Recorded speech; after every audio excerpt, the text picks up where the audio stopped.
welcome back to a brand new video. Today I'm going to Cumberland Island. This is a national shoreline here off the coast of Georgia. Once you're on the island, you are on the island. There's no power, there's no stores, no shops, no food, no nothing. Going there prepared. I've never done something like this, but this place is very well known around the area for its wildlife. There's feral horses there, wild horses. There's massive ruins of an old mansion from the Carnegie family. There's some pretty cool stuff to check out. I'm about to jump on a ferry at 9 a.m. It's a 45-minute ride over to the island, and then I'm getting dropped off, and I'm stuck there until my ferry returns at 2:45. Can't miss it, or else I'm stuck there.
I have made it to Cumberland Island. Got off the ferry after about 45 minutes, and let me tell you, it was windy. I got soaked, but we're here. We made it. We don't care. I'm at the Dungeness ruins walking around. It's quite impressive. A little actually smaller than I thought. People were really hyping it up to be like gigantic, and like it's a big house, but it's not like a palace. I don't know. That's kind of what they made it seem like it was. But there's a lot of horses around. I was wondering if that part was kind of social media or if that was true, that they're like right there, easy to find. There's like 3 over there, 3 over here, 3 more by the house. Like I turned a corner and there's just a horse. They said that in the spring and at this time of year, the boys can kind of be in a little frenzy trying to mate, and then the women are protecting their young. I don't know. So to expect a little bit of action and just keep our safe distance. These 3 guys are walking towards me, so I might leave here, but try to get some photos in the meantime. My DJI is a little too wide, but hopefully I can get a little something.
I think the main thing about coming to a location such as this one, and on a day like this one when it's kind of cloudy, windy, with maybe some rain, maybe some sun here and there, is just embracing the unpredictability. You can't control what animals are going to do. You can't control where they're going to be, and you can't control the lighting all the time. Being prepared for any situation, for the wind, for walking, really just embracing the things that are bound to change and bound to not be necessarily easy or straightforward.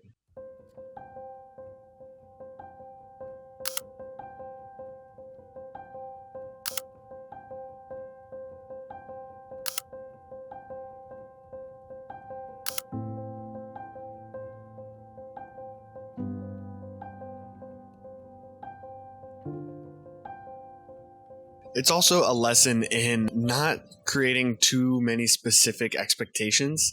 I've clearly watched a lot of videos and content about Cumberland Island and researched, but obviously when I come here, it is my own experience. And that is the same for anybody watching this video if you're considering going to Cumberland Island. Take my experience as my experience in the same place you will go to and have your own experience. That is definitely something that I've learned through social media, researching locations, and just logistical or not even just photography based. Explore the places that you find interesting in a variety of angles. Don't just, walk straight to it and walk straight away. Go all the way around it, up, down, left, right.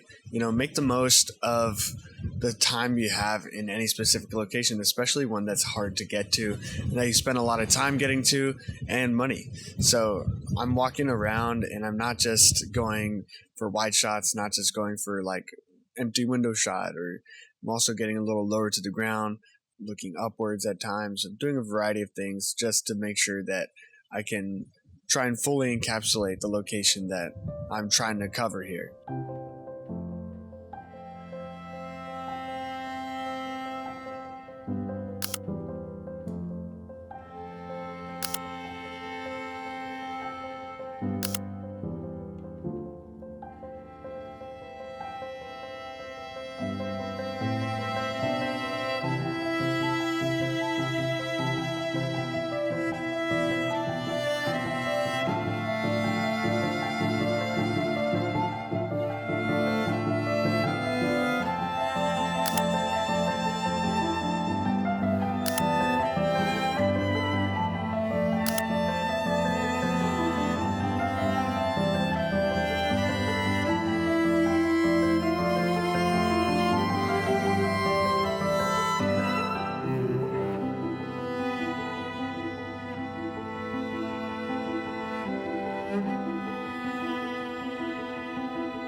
I don't know where these steps were going to, but they just had this really beautiful overgrown grass coming out and a lovely tree right next to it that I thought this was very much like a photo of a ruin. You stand over there, you got salt marshes in the background, but really just this beautiful tree and these stairs that have some mystery and something left behind and maybe something incomplete as well.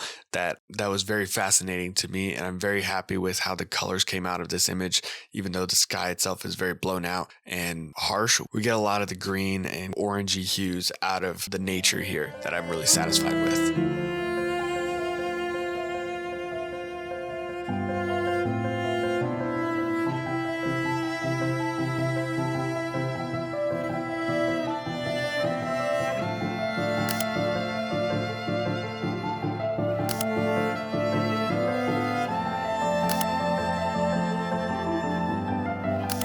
This is more of the Cumberland Island image that you want to get, although I wish the horse was more in focus, and this is a moment where I wish I had a longer lens, but this shows the Dungeness ruins. This shows a wild feral horse running on the land, and with the overblown sky, I think I really had to overexpose almost everything on land as well. And the horse itself is dark, so really trying to manage the light and able to get something in action where you can see all the information within a context. And that is something that you really want to get in a situation like this. Contextualizing ruins and wild horses, that is titular Cumberland Island. Be intentional with where you take your lens. At the end of the day, take as many photos as you can or want to. Don't be confined by I just need to take this one shot or those two shots. Those are the postcard shots. It doesn't matter. Take as many shots as you feel like taking. Don't rush.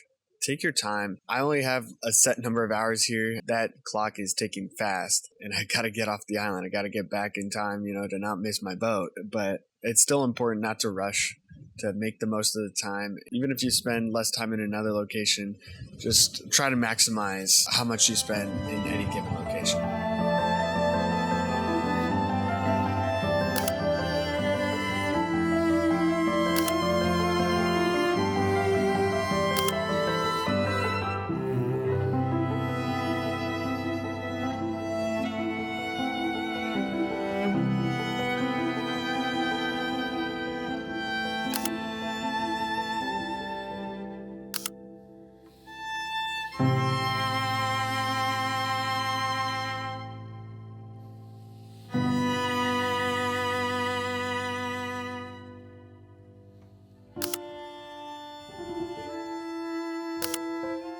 What I really like about this is that the horse is camouflaged in the image. Now, not all the horses look this way. Some of them stick out a lot more than others, but for me, I felt like I would walk around and sort of see something, and then I'll look over and there's a horse. I'm like, I would not have spotted that had I not like slightly heard something or slightly seen something. And so they were all around actually. And I think this image with the depth of field that I have and the different trees that I'm using to frame the horse as it's hidden in there, I think are very nice. And it's important that I didn't like move left a little bit and just show the full horse, because that would lose the camouflage effect that I really wanted to accentuate a little bit. And then obviously its fur is like white, but maybe it's like a little muddy or something, or maybe that's what it just looks like. I'm not sure. And so that adds to this camouflage effect. On the right side of the image, I think if you look at it long enough, you're thinking, is there another horse? And that's what I wanted to achieve with this image. I haven't really regretted anything on this trip so far, especially the trip itself. It's been great. But as I'm walking around,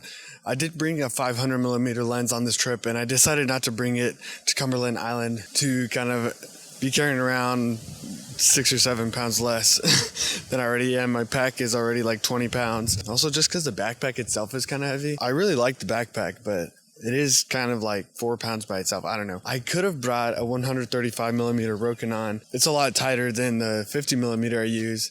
A lot less tight, but it's a better lens than my 500, which honestly kind of disappoints me at times. This place is so cool because like I'm just looking over here and there's just a horse. And then you just look over and then there's another two behind a tree over there. You have to stay at least a school bus distance away from them. I err on the side of caution because I enjoy being alive. And I want to edit these photos later. Unless they like kind of come closer to me. I've gotten some photos that, you can see them a little more close. And I can crop in to some degree, but not like that much. But man, if I had my 135mm with me, I think I would kind of own it on these horses. Positive side note, I can always come back. Fortunate enough to know that and be able to have that experience probably. So I could always come back, but very, very neat. I think in hindsight, I think the 135mm might have to come on trips with me for moments like this. It's a catch-22 because, 50 is my main lens and I can't just be sat there changing lens over and over and over and over again. So anyway, on my way to the beach now.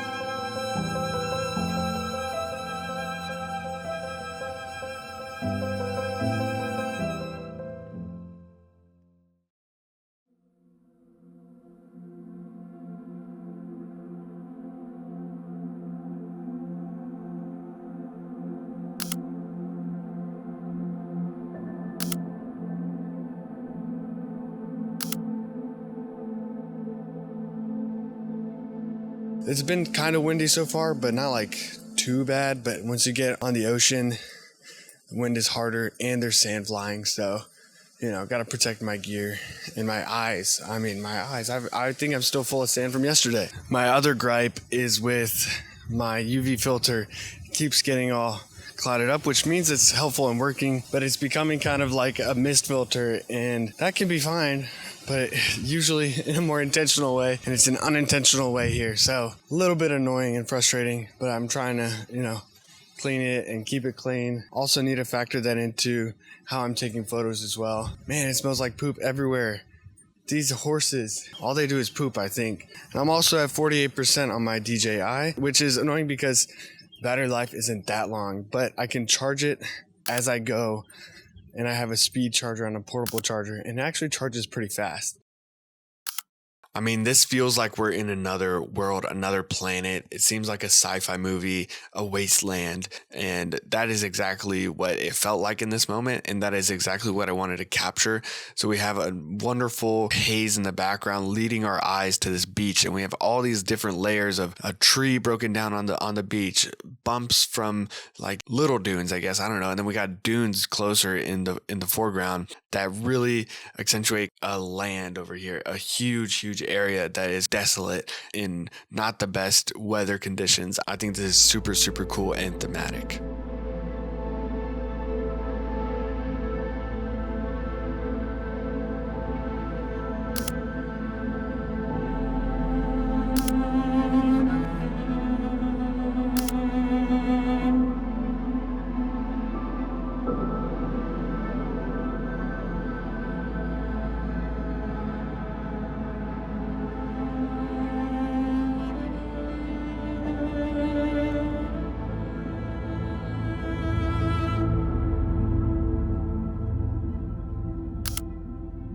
when they let us on to the boat, they gave us this whole speech and recommended this trail to go to the ruins and then go out to the beach from the ruins and then walk a mile up the beach and then turn inland at this other sea camp place and whatever, go through the woods there, I guess. I don't know.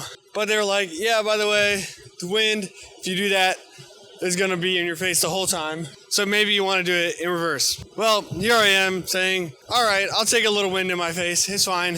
Everybody else, I think, is going the other way. I'm the only person going this direction. There's nothing. I can't see like a mile ahead of me. I think I'm halfway there. Where I have to turn inland, so hopefully I'm not getting lost. I don't think I am. They have this like offline map you can download that still tells you your location. According to that, I'm about halfway to the point where I need to turn in. It's very windy, but you know what? It's like not that bad. I have eaten some sand. I got some in my eyes, but it's not that bad. I am like laboring walking through it, but not a lot. Some of the sand is a little soft, so that's a little fatiguing. And then, like I said, my backpack is quite heavy, so all that is adding to the fatigue. I'm walking kind of fast because I don't want to end up there and be like, oh crap, I went the wrong way. And then, I got to book it back. So I got to know that I'm going to be able to get on this boat. I'm not like super stressed about it.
This buoy was like so fascinating to me. And in this image, this little family is going away past the buoy and with really nice colors on their jackets. You got the red, the pink, orange, and then the yellow. And the way they're walking, I think, is a good pose. But then we have this like buoy thing that's stuck on the beach and just super cool. But it's like almost superimposed because of how I focused the image. And it's like two images in one because we can see the family, then we can see the buoy on the right of the image. And I think this is just very cool and thematic as well. I feel like I've taken all the photos I can get on this beach. The haze is a really nice effect. It's natural, and then it's also, my filter being a little dirty. Really nice like fall off, dreamy haze in the background that is super pleasing to the eye. And I've gotten a few subjects, a few different people walking by, like some sort of buoy type thing, I don't know, that's washed up. That's been successful on this beach. Hopefully, at some point, there will be an outro of this video where I am safe and sound. I feel pretty safe and sound now, but you never know. Gotta add some little high stakes to this vlog. I think that's what I'm doing here. No horses on the beach. It is what it is. I've seen plenty of horses. Likely, I guess I might see some more later. I don't know. But none on the beach so far. Go for a swim, guys.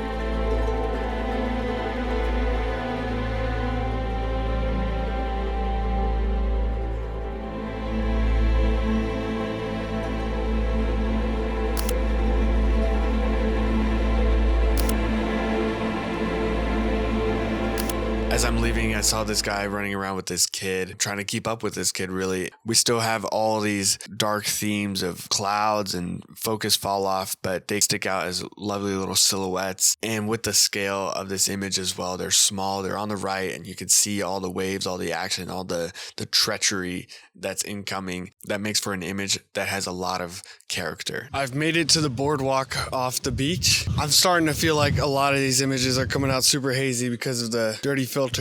But then I was like, wait a minute, might have a double problem because my glasses are also all dirty. So maybe I'm seeing double filter. I don't know. In the edit, I'll have to figure out how bad it really is. But anyway, hopefully you've been seeing some pictures in this video.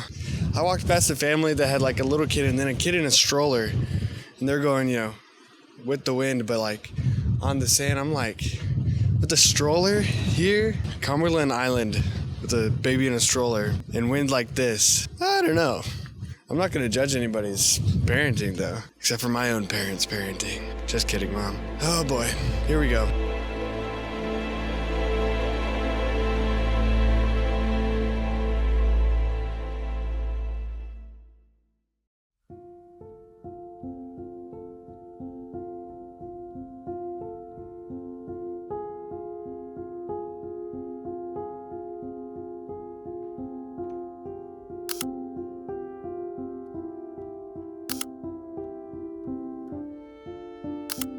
And man, when trees look like this, I've been to a couple forests that have just these really, really interesting trees that just wind up towards the sky. And this image just shows so many of those trees all in like a cacophony of beautiful forest. I wish there was a little bit more vibrance in the colors that I was able to get, but the sun wasn't out at this point. And so we just have to live with the shapes and the different shadows and highlights that are allowing us to see all the different details. But I feel like you can lose your eyes in this image, and that is really powerful to me.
The problem might have been threefold. The viewfinder was also a little dusty and sandy. I looked through some of the photos and I think they're going to turn out fine. Got a hat on now, the sun's out. I also took off some layers. I think overall I can say I kind of outdid it on the packing. I brought a little bit too much stuff. I might have also been fine with just a larger camera bag rather than a whole pack, but you know, better to be more prepared, especially for somewhere you haven't been before. And also, I feel like I've done the loop already. I made it back to the dock, and I think I would like to have more time, just to take more time in the places that I go. That's something that I would consider the next time I came here, was instead of doing 9 to 2:45, I would do 9 to 4:45.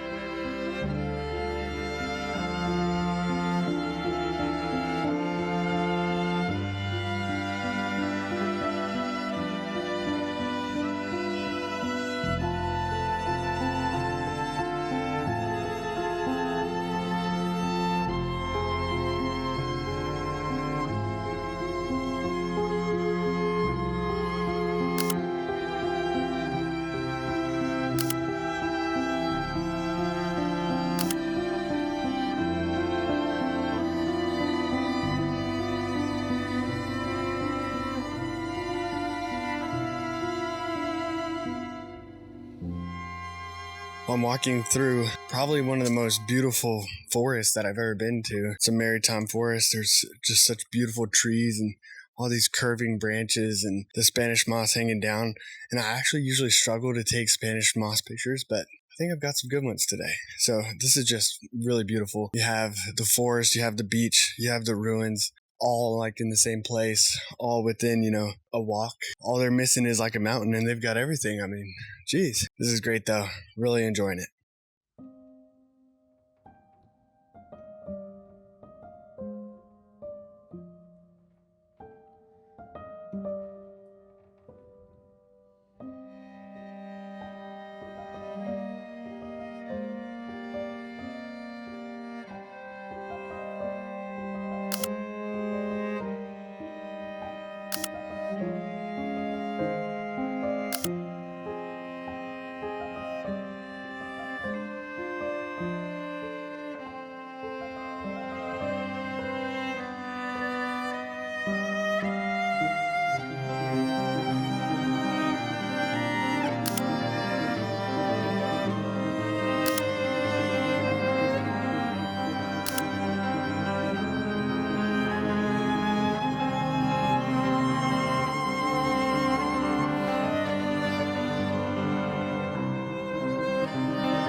I was very happy I saw a horse like this. It looks like Spirit, and my wife loves that movie. I liked it too growing up, so this was the Spirit horse, and I'm using the tree on the right here to frame the world, but it leads your eye towards this horse, one of the less skinny horses there, even though you can still see its rib cage, just grazing on some grass. Very just calm picture that accentuates something that a lot of people go to Cumberland Island to see, is the wild horses. I found a nice place to sit, and I gotta say Cumberland Island is great. I think when I come back, I'm gonna want to spend the longer period of time so I can go a little bit slower. I've kind of fatigued myself out a little bit, so I'm kind of sitting and waiting on the ferry a little bit sooner than I was maybe planning. Like I'm maybe 30 minutes early instead of 15. I don't know. I don't want to sit here and think like, man, that 15 minutes was going to like change my day and I was going to get so many more and better photos in that 15 minutes. But I also could have been productive. So there's a little bit of a give and a take there. I think when it comes to like all the advisories, like bring water, bring food, like there's nothing on the island. Very true. There is nothing here for any of that, but I think it's a little bit more necessary if you're staying here, like if you're camping, or if you're staying here the full day. Maybe, I don't know, pack a lunch or something, a more substantive lunch. I've only brought like several snacks, although I'm getting kind of hungry. But anyway, I'm about to jump on a boat, so maybe next time I will either come not by myself and be able to spread out kind of who's carrying what a little bit, or I'll just bring a little less. But I will bring my 135 millimeter lens. I think that would have made for some really nice horse photos. I'm not sure I got them. I felt like sometimes there was like a darker colored horse against like darker colored brush, and just can't tell if it's in focus or if like how separated it is from the background and how much you can tell it's a horse. I don't know. Maybe I'm stressing too much on it.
This has been a wonderful experience that I would do again in a few different ways based off what I've learned here and discussed. Hopefully you enjoyed the images, and hopefully my experience would aid in your experience. And my trip is more photography based, but people come here for all sorts of reasons.